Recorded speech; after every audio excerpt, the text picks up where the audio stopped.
آپ کو زکات کا حکم بھی ملتا ہے کہ نماز یہ بدن کا حق ہے، تو زکات یہ مال کا حق ہے۔ اپنے بدن سے اگر تم اللہ کے بندے ہونے کا اظہار کر رہے ہو تو وہیں پر تم اپنے مال کی زکات دے کر اللہ کی راہ میں خرچ کر کے تم یہ قربانی پیش کر کے یہ ظاہر کر رہے ہو کہ میں جان کے اعتبار سے بھی تیرا ہی بندہ ہوں اور مال کے اعتبار سے بھی میں تیرے حکم پر چلنے والا ہوں۔ یہ جان بھی تیری دی ہوئی ہے، یہ مال بھی تیرا دیا ہوا ہے۔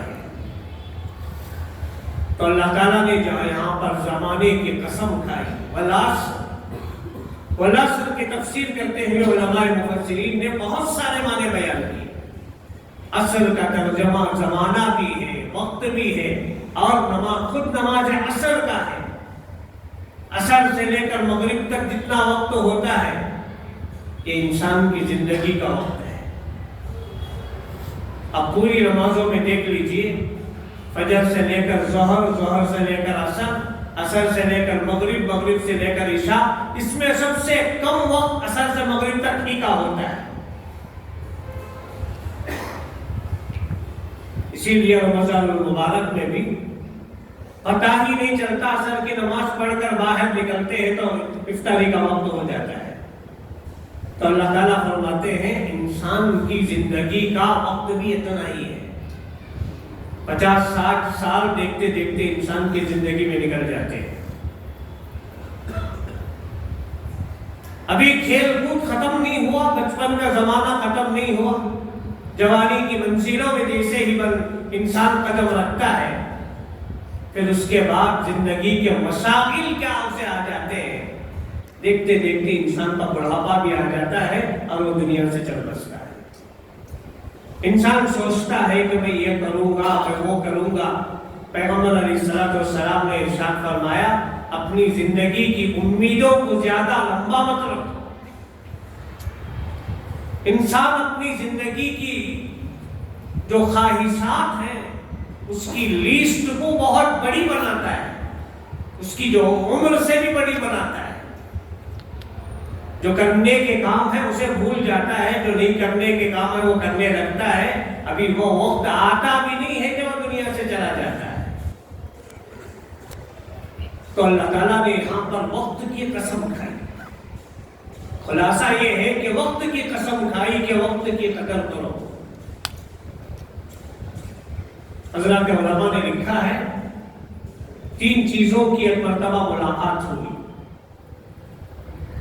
علم، دولت، مال و دولت، علم اور وقت، تینوں کی ملاقات ہوئی۔ وقت اور مال نے پوچھا علم سے کہ بھئی تم جدا ہو رہے ہو ہم سے، جا رہے ہو، پھر کب ملاقات ہوگی، کہاں ملاقات ہوگی، تمہارا عطا پتہ ایڈریس؟ تو علم نے کہا کہ میرا ایڈریس تو بہت آسان ہے، میرا پتہ تو بہت آسان ہے، میں علم والوں کے پاس، مدارس میں، علماء کے پاس میں ملوں گا، بس وہی میرا پتہ ہے۔ پھر اس کے بعد علم اور وقت نے مال سے پوچھا کہ تم کہاں ملو گے؟ مال نے کہا کہ میرا بھی ایڈریس بڑا آسان ہے، میں مال والوں کے پاس ملوں گا، منڈیوں میں، تجارت کی جگہوں میں میں ملوں گا، اصحاب مال کے پاس میں ملوں گا، یہ میرا ایڈریس ہے۔ تو اس کے بعد مال اور علم نے وقت سے پوچھا کہ ہم نے اپنا پتہ تو بتا دیا، اب تم بتاؤ کہ تم کہاں ملو گے؟ تو وقت نے کہا، حضرت مفکر اسلام مولانا ابو الحسن علی ندوی رحمۃ اللہ علیہ نے بھی اسے لکھا ہے ایک جگہ پر، فرمایا وقت نے کہا وَأَنَا حَيْثُ مِنْ أَمْزِي لَا أَعُودُ، میری مثال تم جیسوں کی نہیں ہے کہ میں کوئی اپنا ٹھکانہ بتاؤں، اپنا ایڈریس بتاؤں۔ تم نے کہا کہ میں فلاں جگہ ملوں گا، فلاں جگہ ملوں گا، میرا مسئلہ یہ ہے کہ جب میں ایک جگہ سے نکل جاتا ہوں تو پھر لوٹ کر نہیں آتا۔ گزرے ہوئے سال کے آخری دن کو اگر پوری دنیا بھی چاہے تو کہلا سکتی ہے؟ نہیں۔ تو ہفتے بھی وہی ہے، مہینہ بھی وہی ہے، سال بھی وہی ہے، جو عدلتا بدلتا ہے۔ پتہ نہیں لوگ خوشی کس بات کی مناتے ہیں، اور ہیپی کر کے جو کہتے ہیں وہ کس بات سے کہتے ہیں پتہ نہیں۔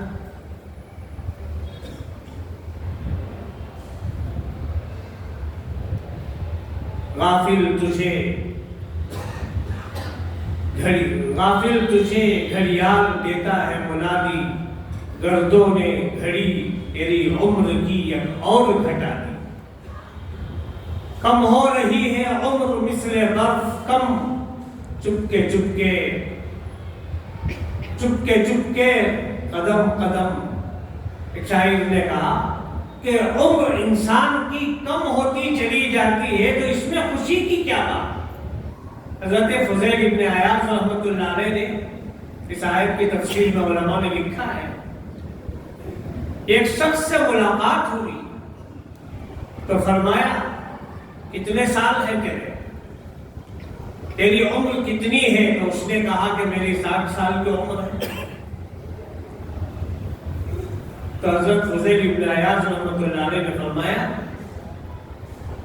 تب تک تو اپنے رب کے قریب جا چکا ہے، بس اب تیرے رب تک پہنچنے کے لیے بہت کم ایام باقی ہے، تیرا سفر تو بہت زیادہ طے ہو چکا ہے۔ اس نے کہا کہ حضرت کیا مطلب ہے، اب میں کیا کروں؟ تو حضرت نے فرمایا اب اس کے بعد ایک ایک گھڑی، ایک ایک دن، ایک ایک لمحہ سوچ سمجھ کر گزار کہ اب اس کے بعد جتنے بھی ایام باقی ہیں اس میں اللہ کی کوئی نافرمانی نہ ہونے پائے، یہ سوچ کر گزار۔ سال کے بدلنے سے عمر بڑھتی نہیں بلکہ گھٹتی چلی جاتی ہے، انسان اور قبر کے قریب ہوتا چلا جاتا ہے، اللہ سے ملاقات کے قریب ہوتا چلا جاتا ہے۔ خوشی منانے کا اس میں مطلب تو سمجھ میں نہیں آتا، یہ تو غیروں کا دیکھا دیکھی ہے، تشبہ بالغیر، غیروں کا یہ دیکھا دیکھی ہے، ورنہ ایک مومن و مسلمان اللہ سے اور زیادہ ڈرنا شروع کر دیتا ہے کہ میری زندگی کا ایک سال کم ہو گیا، میری عمر کی جو عمارت تھی اس میں تو ایک اور دیوار گر گئی، ایک اینٹ کم ہو گئی۔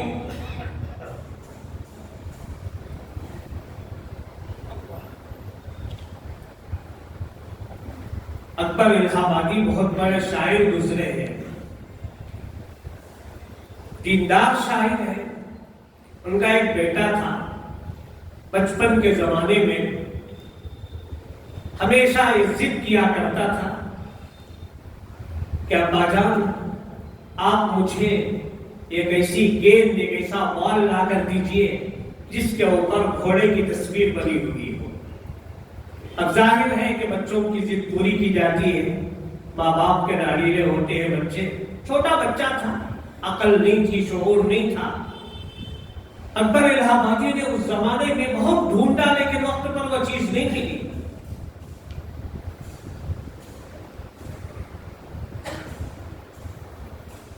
دو ہٹ بہت ہی مشہور ہیں، ایک راج ہٹ اور ایک بال ہٹ، بچوں کی ضد۔ تو اکبر الہ آبادی کے وہ فرزند تھوڑے اور بڑے ہوئے، پڑھنے کے لیے باہر ممالک چلے گئے، باہر ممالک میں کسی جگہ پر چلے گئے، اور ایک زمانے کے بعد وہاں پر پڑھتے رہے۔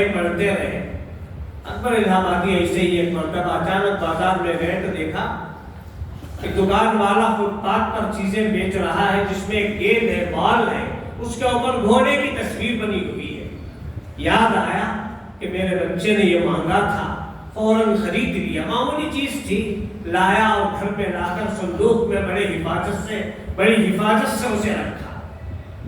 زمانہ گزر گیا، جب باہر سے پڑھ کر ڈگری حاصل کی ان کے فرزند نے، آ گئے، شادی بیاہ بھی ہو گئی، بڑے عہدے پر فائز ہوئے۔ اس کے بعد اچانک ان کے آنے کی خوشی میں اکبر الہ آبادی نے بڑا دسترخوان سجایا، اپنے دوستوں کو، بیٹے کے دوستوں کو، سب کو بلایا، اور جب سب لوگ دسترخوان پر بیٹھ گئے، شاندار دعوت بھی ہو گئی، تو اکبر الہ آبادی اندر گئے اور صندوق سے وہ بال اٹھائے، لا کر اپنے بیٹے کو دینے لگے کہ بیٹا یہ وہی بال ہے، یہ وہی گیند ہے جسے تو نے بچپن میں خواہش کی تھی۔ تو بچے نے کہا کہ یہ بوڑھا آدمی، اس کی عقل تو سٹیا دی گئی، یہ کوئی وقت ہے دینے کا؟ بڑے بڑے لوگ میرے دوست موجود ہیں، یہ تو میرے بچپن کی خواہش تھی، اور یہ تو اب میں خود صاحب اولاد بن گیا ہوں۔ اکبر الہ آبادی دیتے ہوئے دیکھنے لگے کہ پورا مجمع سناٹے میں آ گیا اور بیٹا بھی ادھر ادھر دیکھنے لگا۔ تو اکبر الہ آبادی بھی بڑے عقلمند انسان تھے، کہنے لگے کہ بیٹا میں اچھی طرح جانتا ہوں کہ یہ دینے کا وقت نہیں ہے، اور تیرے اوپر یہ جو حالت گزر رہی ہے میں جانتا ہوں، اس کے باوجود میں نے یہ تجھے دی۔ تو بیٹے نے کہا بچا، پھر یہ سب جاننے کے باوجود آپ نے ان بڑے بڑے معزز مہمانوں کے سامنے یہ بچوں کا کھلونا لا کر مجھے آپ دے رہے ہیں؟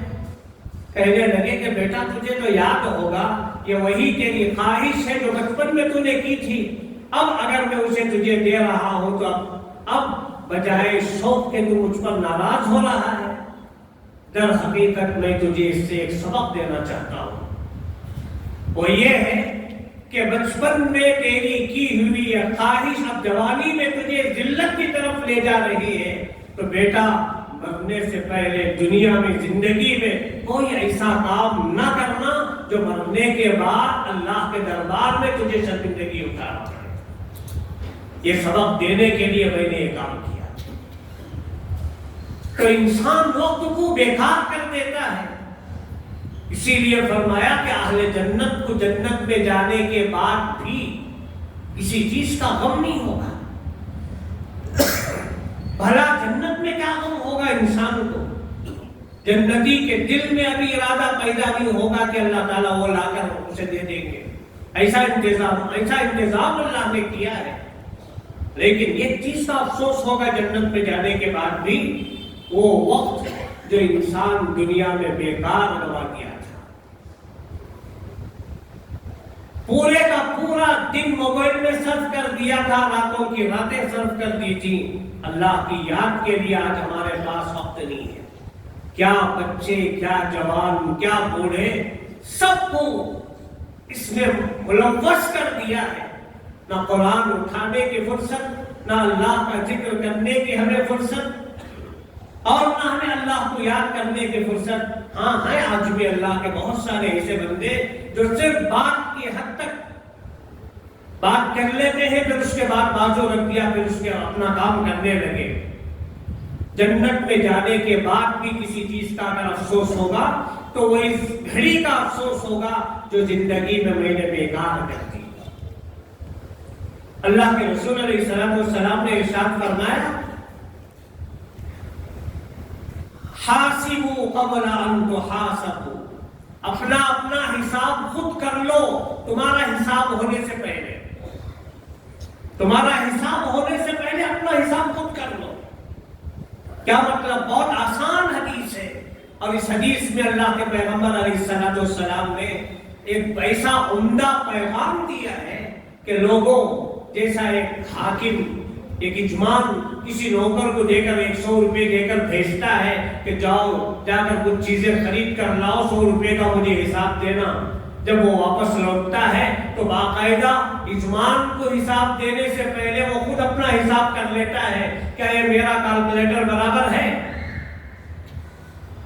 میں نے 20 روپے کی یہ چیز خریدی، 10 روپے کی یہ چیز خریدی، اور پھر 40 روپے میں یہ چیز خریدی، اب میرے پاس کتنے 30 روپے باقی رہنا چاہیے، ایک حساب کر لیتا ہے۔ پھر جب مالک پوچھتا ہے تو اسے حساب دینے میں بڑی آسانی ہو جاتی ہے۔